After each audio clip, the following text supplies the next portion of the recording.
bitawan ka na nila, ay may sarili ka na pamilya. Umiiyak mama ko, pero alam mo, tito, hindi pa ako niyayaya ng kasal nung binigyan ko siya ng 1 milyon eh. Oo nga. Diba, naalala niyo, binigyan ko siya ng 1 milyon. Tapos tinanong niya na kagad, kailangan ko papakasal? Ay, wah, kailangan pala 1 milyon. Mama ko talaga mukhang pera. Ever since, alam niyo yan, mama ko talaga, hindi na nagbago, consistent. So gusto niya talaga na rin mag-settle ka na?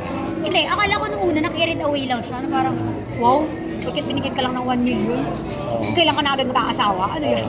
Pero, ready na siya, hinihinga na nga ako ng apo. Sabi, ako naman si alam niyo naman po, no, lagi kong natutuwa nga ako pag nakikita ko kayo talaga lahat. Kasi, bata pa lang ako, very strict yan si mama. Bawal ako magka-crush. Kaya sabi, huli lang wala akong crush eh. Hindi ako mahilig sa artista talaga. Never ako nagka-boyfriend ng artista. Hindi yun, never nyo rin narinig na may naling sa akin. Ano lang yun, for work lang yung mga naririnig-rinig nyo, pero hindi sa totoong buhay. Kasi ganun ka-strict yung mama ko. Pero nung nilet go na ako, sabi niya, oh, kailan ka na magpapakasal? Kailan ka na mag-baby? Parang, ay, ako pala yung weird. Kasi parang ako ngayon yung, alam mo, hindi po ako ready. Kasi tingnan mo, wala pa nga kaming bahay. Nag-iipon pa lang. So, wala, in-enjoy lang namin. Pero boyfriend ko po talaga gustong-gusto na. Mahilig sa bata yun, mahal-mahal niya yung mga pamangkin. Thank you, Pinay. Si mama lagi nakabantay kasi sa'yo. Ay nako, hindi ko na kasi sinama dito, baka magkalat-kalat pa dito. Saka mag-take out pa. Nabash ka dun sa ginawa mo sa Japan, di ba? Pero napuri ka rin kasi agad mong tinanggal. Na anong lesson dun? Parang, di ba, kung tutusin is viral yun. You could have been, maraming magre-react. Di ba usually ganun ang for cloud chasing? Ano yung take mo dun? Actually, nakakatuwa nga po isipin kasi hindi ako for cloud chasing. Alam mo, parang hindi na ako nag-artista po eh. Parang hindi rin naman ako matawag na vlogger. Anong binablog ko? Hindi naman ako nag-vlog. Hindi rin naman ako influencer. Wala naman ako masyadong pinopromote na kundi products ko lang. So, hindi ako into that eh. I mean, kung pwede kang hindi mag-viral, hindi na uuwi. Kasi mga viral ngayon, sobrang negative. Alam mo yun? Yung parang nakakatakot mag-viral ngayon. Pero dahil nandito na tayo, dinilit ko nga kasi parang ang daming na-hurt. Actually, ano pang lesson? Kasi, sabi ko nga po, ayoko na mag-explain kasi may permission kami dun eh.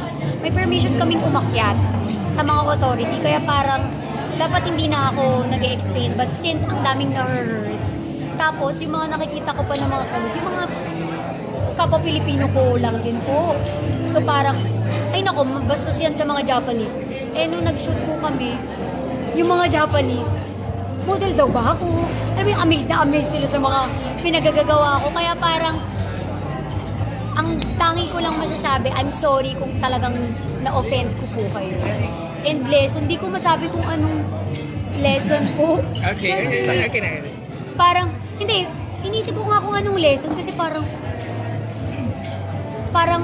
hindi ko naman pwede sabihin naging insensitive po ako kasi parang